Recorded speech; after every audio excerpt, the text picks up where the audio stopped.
Why are you sacrificing with basis? I'm gonna kill you for My erectile is not dysfunctional. Let's use our president, for example. Are you over 10,000 kilometers away from South Africa? Conspiracy theorists. I can open the door for you to join the Illuminati. Good evening, everyone.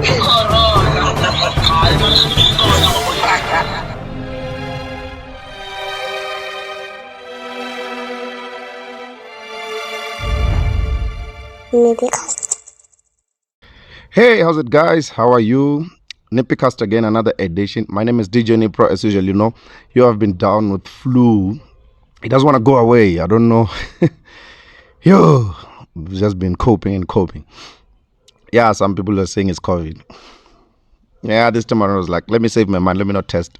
Vaccinated already. Well, I was going to test if I was going to put people at risk. So there was no need this time around. Well, cool.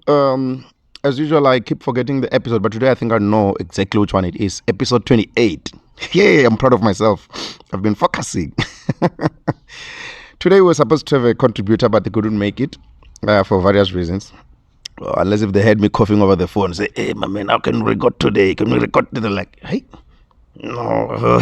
They came up with an excuse. Like, hey, I don't want to. You'll never know nowadays. People are scared of this thing.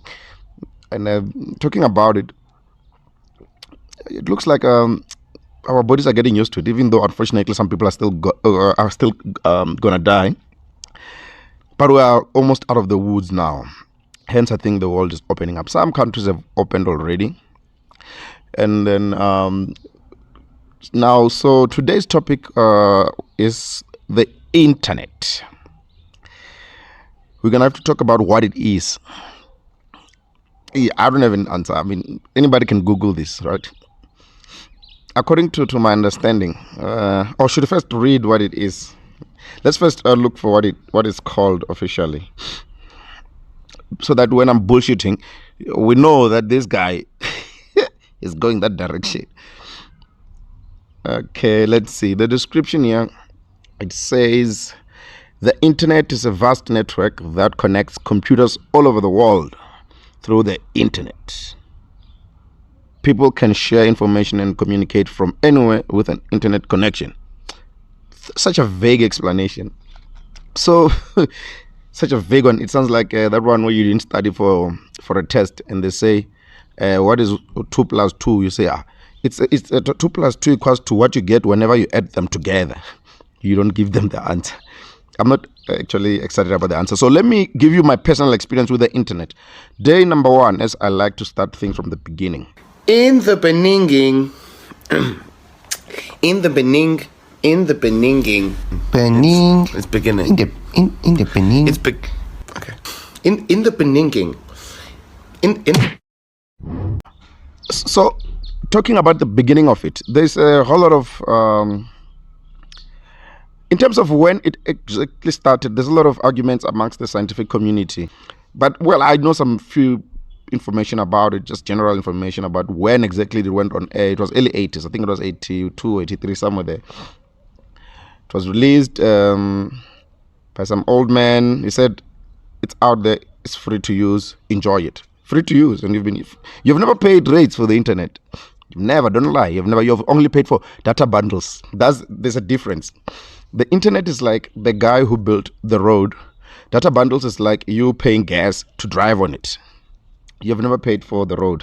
Never. And they said it's for free to use it. So now what happened is that on exactly what it is, we read it there, but they would have all different types of arguments because some person would make a keyboard and some person will make a screen, some person will make a hard drive, some person will make a floppy disk, somebody will make a network cable, somebody will try to connect a network cable with with a telephone line, somebody will, there will be a lot of people coming in together. But what I like about the scientists, they've got a very unified way of working together. They're not like DJs. Nah, you can't play at my gig, this one, I don't like it. No, they don't do that.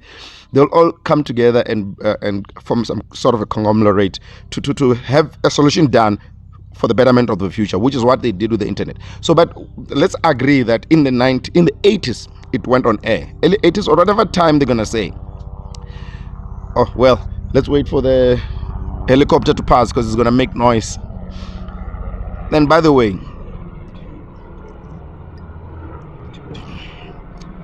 these helicopters, they always pass when I'm NippyCasting. What the fuck? The also that the guy is using something called a navigator up there, which is using some satellite which is linked to the internet. It's just making noise while you're discussing the whole thing. So there will be a whole lot of arguments on who started this, what year and what year, what not. But they've got a good common understanding as scientists, and they came together and they forged relationship. But well, obviously, when it comes to commercialization of products, like when Bill Gates used to fight with what's his name, the one who passed on of Apple, Steve Jobs, for products and whatnot, Silicon Valley would have all these things happening. You know, that's where we see the past of this technology happening, and then so on exactly what it is. You all know what it is. You know how to use it.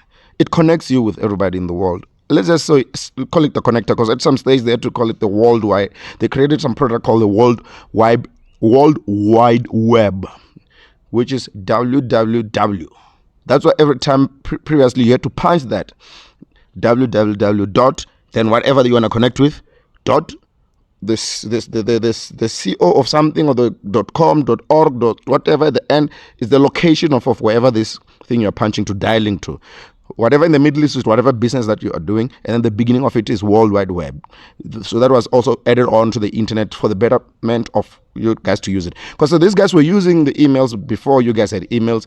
They would send us each other things. I remember there was one scientist who started using his email in 1979. This was probably even before the ages of the internet, but they will probably have a network thing in their own, office park or whatever. Or cabling. I don't know exactly how it was happening. I'll try to look out for more explanations or bits and pieces of clips that can explain it better.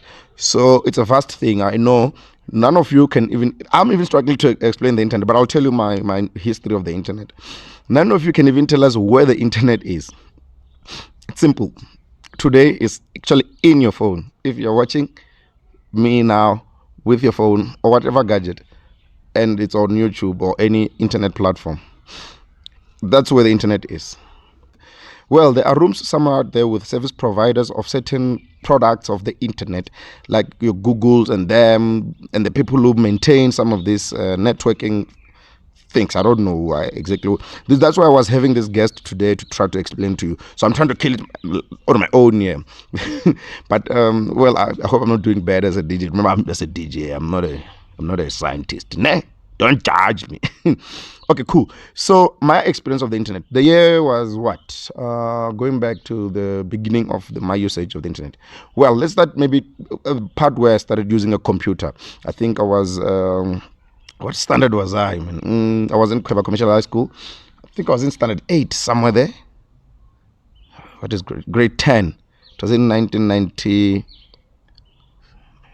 I think it was 1998, 99, somewhere there. They bought computers. We used to do something called typing with a technological typing machine, like a typewriter.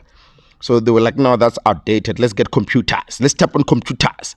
We were like, oh, wow, we're going to tap on computers. Wow, this is so cool. You can even see pictures, Microsoft Word. Wow, this is mind-boggling. Some people used to fail Microsoft Word for days.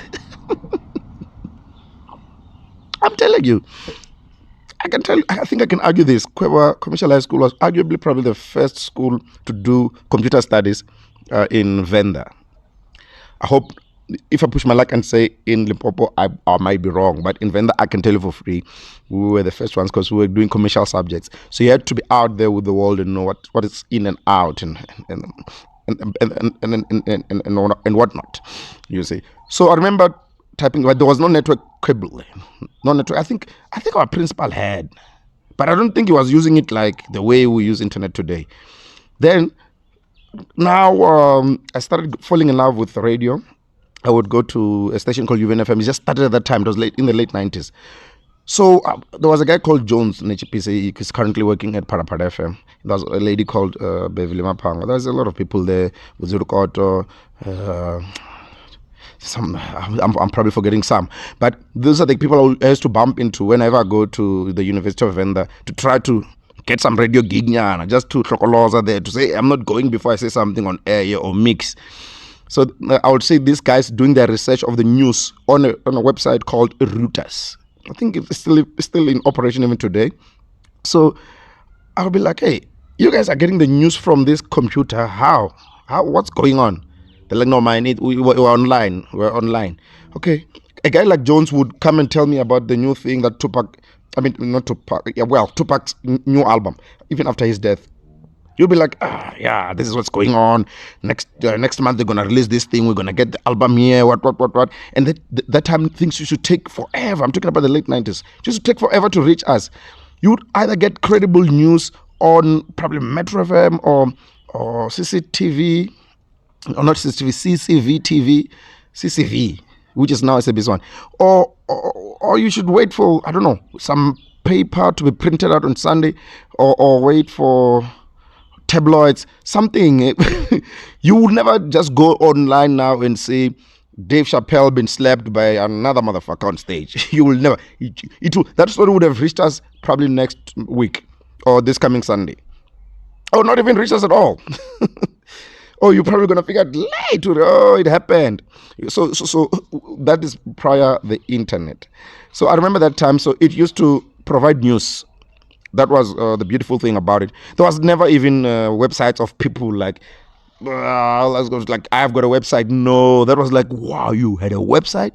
You had a website? Wow. There was never such a thing. Was you were regarded as God. If you had a website, you I'm sure you would be like Jesus at that time. I'm telling you. So let's move over to the impact of it. As according to my experience, we all have different experiences with the internet. Number one, how many do I have? Should I give you 5? Number one, there is good impact and bad impact of the internet. Some people have been scammed on it. Some people are getting jobs and getting paid for it.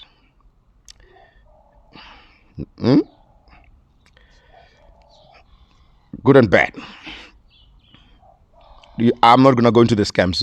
Some of you have been scammed like a million times. Go open a page now, you'll see, hey, you've won this and that. Get an email from somebody who says they are in where are they usually at? London or something. You won the lottery counting. They're somewhere in Lagos or Hillbrow just bullshitting you.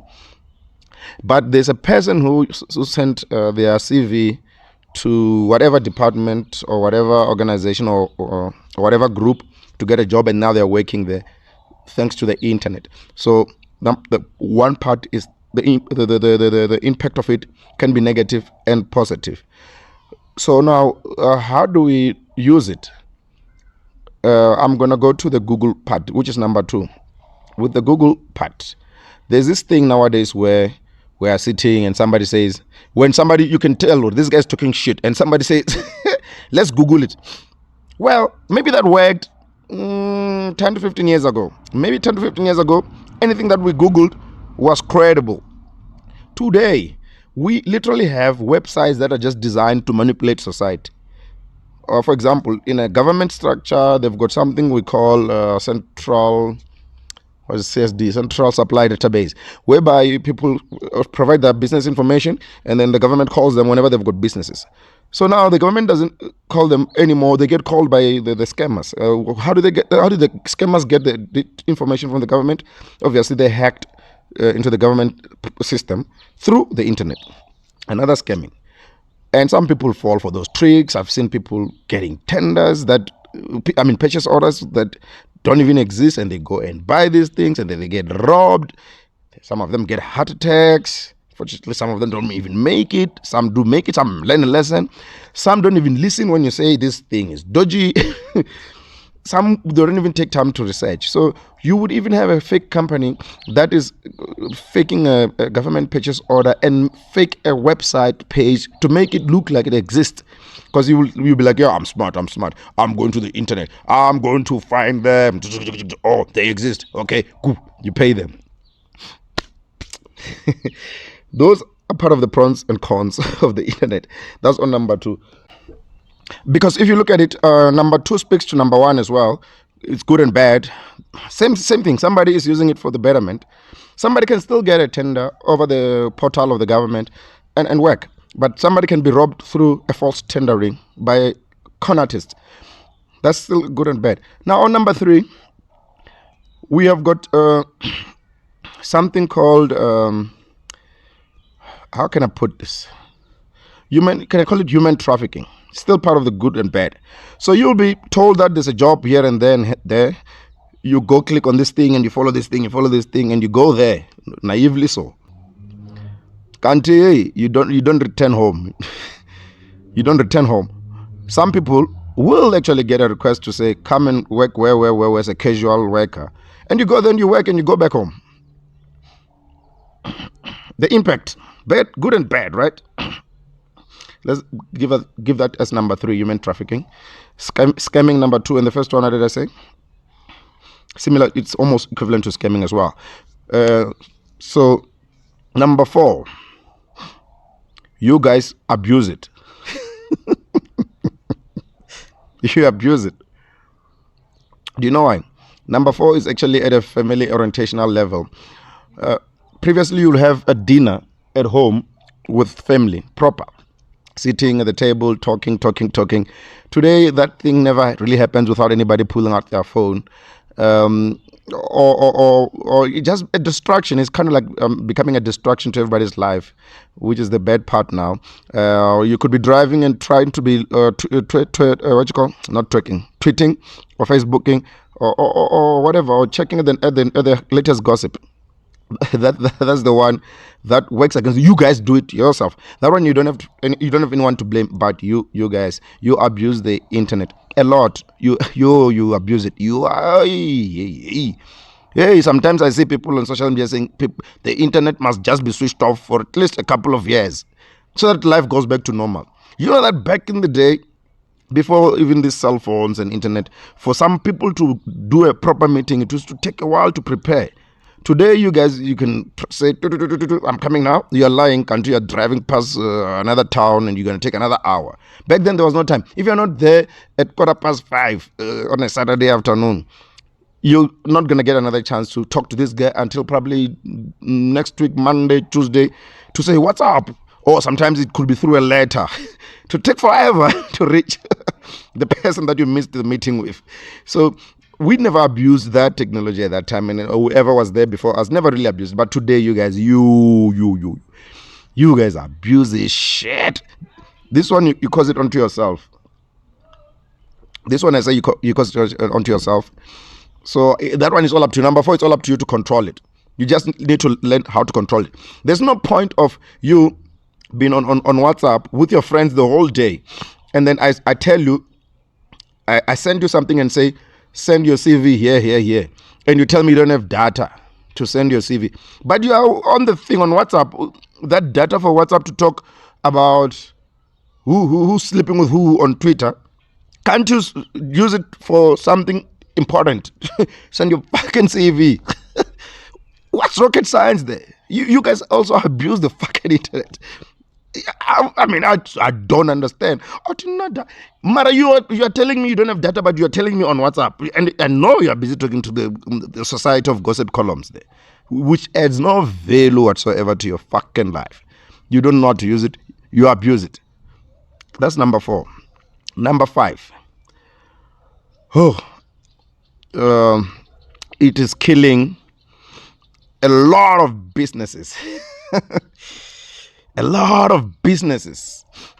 Because right now we're in the stage of 4IR, which is the 4th Industrial Revolution, right? Well, on the other podcast, which I got blocked on, I was trying to explain this at a granular level, but I'm not going to repeat it.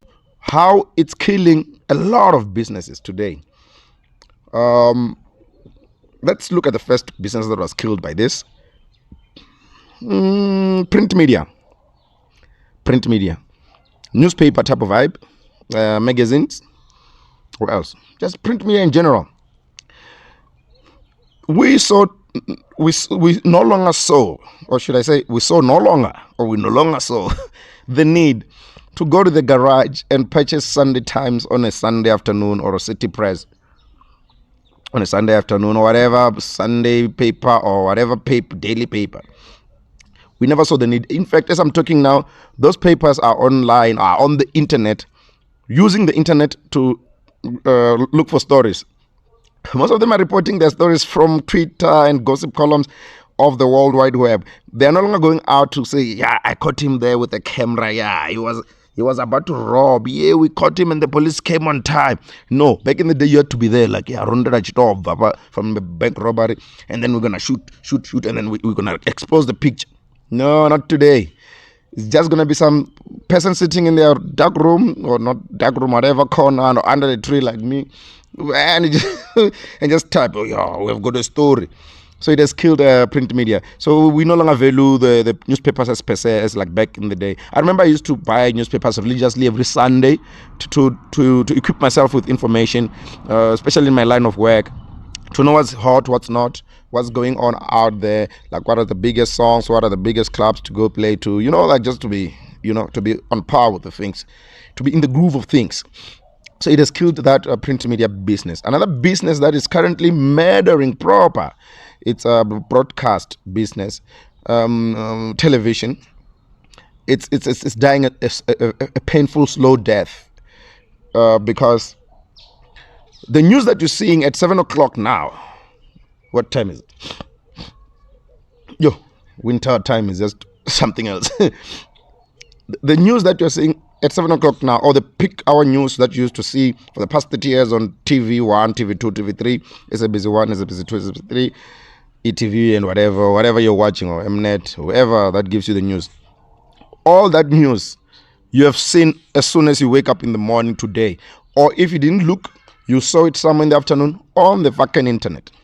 What's the point of watching this thing in the evening if you know what they're going to be reporting? Why do you have to pay a news channel to give you news if you have got your phone and the internet? What's the point? It has killed those type of businesses. And when I say kill, I'm not saying they're going to dissolve. No. Everything will run they will run like this in parallel. It will just balance. It will just challenge it, because if you were to tell me maybe 10 years ago that there would be a podcaster with more listeners than a radio station and on the internet, I was going to say, you're bullshitting me. Seriously, if you were going to tell me 10 years ago or 15 years ago that on the internet there will be something being ran as a podcast on iTunes, or there was no iTunes even then, iTunes or Spotify or YouTube, if you're going to tell me that somebody's going to run something called a podcast there that will have listenership more than some of the biggest radio stations in the country, I would say you are fucking talking shit. I was going to say you're talking hogwash. But today in 2022, it's happening. It's killing broadcast. It's killing media, but not killing like death. We call it a painful, slow death. It's not like it's like a bullet, like it's dying. No. It's gonna like it's getting frail, like it's becoming old and outdated type of things, type of vibe, So basically, that's what the internet is doing. What's another thing that internet is killing? Oh, yes. Still on the broadcast, you can easily skip a movie and watch it on Netflix. But the movie that you're gonna see on the public broadcaster or whoever DSTV was probably gonna be an old one. But on Netflix you'll see probably the latest one that they probably shot last year. Some movies I would be surprised. The other day, it was the 2nd of Jan. I was bored. I was like, oh, let me check what's on Netflix. The movie said it was done this year. I'm like, even we're on the day number 2. How fast can you be? But well, they were actually saying that they produced it last year, but they released it, I think, on the 1st. I was like, wow, it's the first time I see this. Even back in the day when we used to hire cassettes and DVDs, we never got current content in terms of films and all this. Even music, it was not. We were not on par. So the internet kind of like gravitated us towards the recent stuff that we used to think, yo, you'll never get this. I remember if you were to tell me in when I was at Univen FM sitting with Jones and our Beverly, the newsroom number Woodsy, or somebody was going to send me a song and I press play and I download it and I played at the gig tonight, I wasn't going to believe you. Or if somebody was going to send me a song, I can burn it on a CD. I wasn't, or I can put it now even on my phone or on my on my watch on my phone, or play it from. I wasn't gonna believe it for shit. And by that's what's happening now. And on the other one, I did predict that the future of the internet, or not necessarily the internet, the 4IR to be precise, it will be for.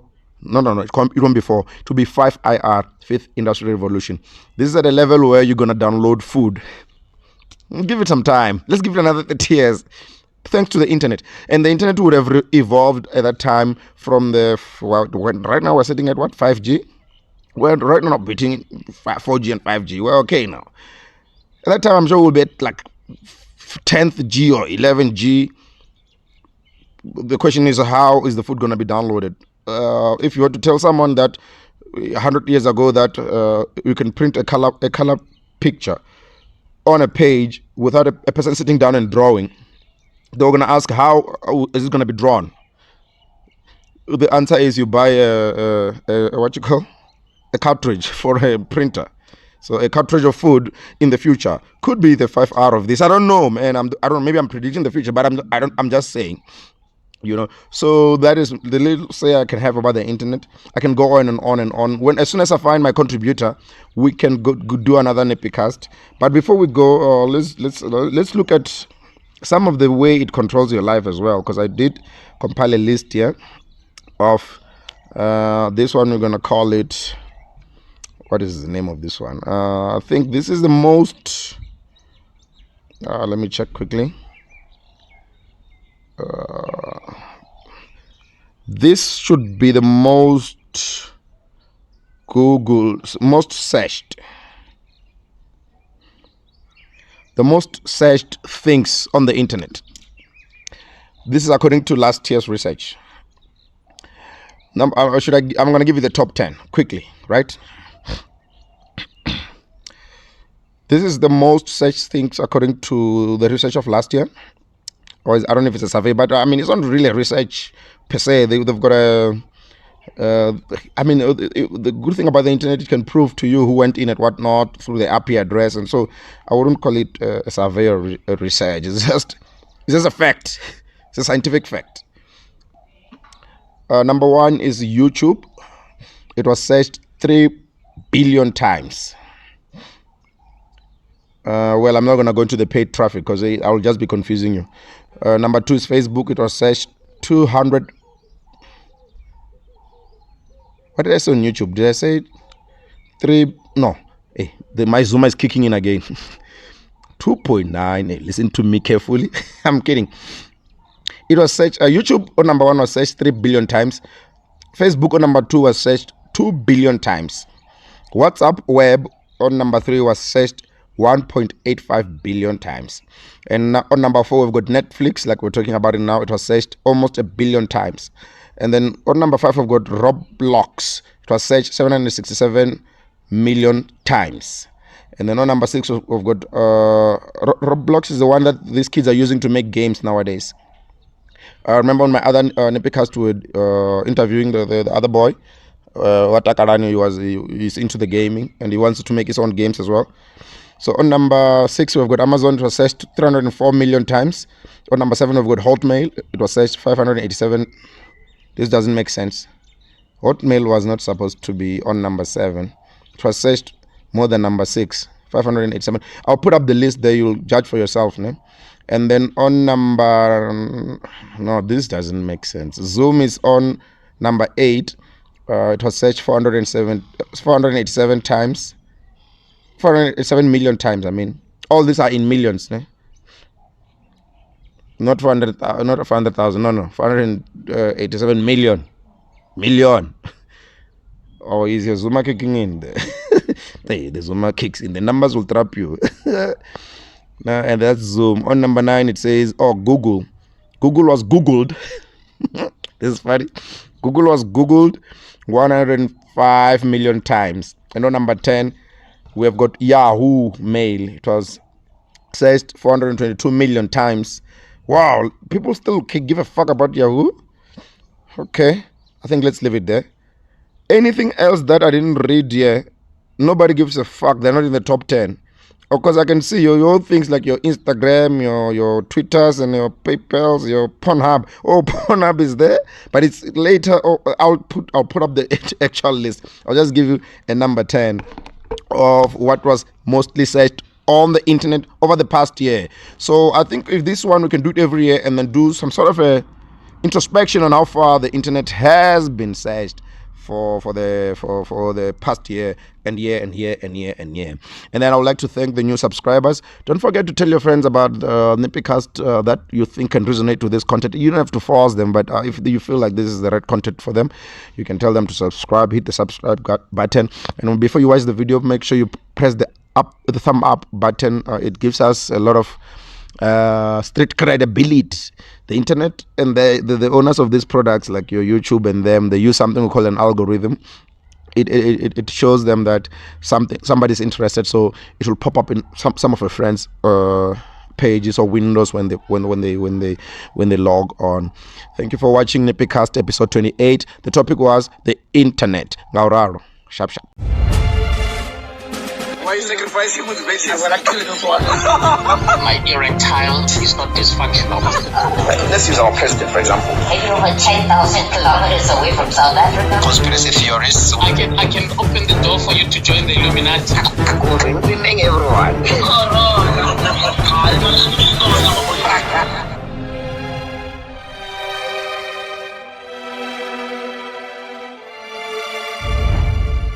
NippyCast.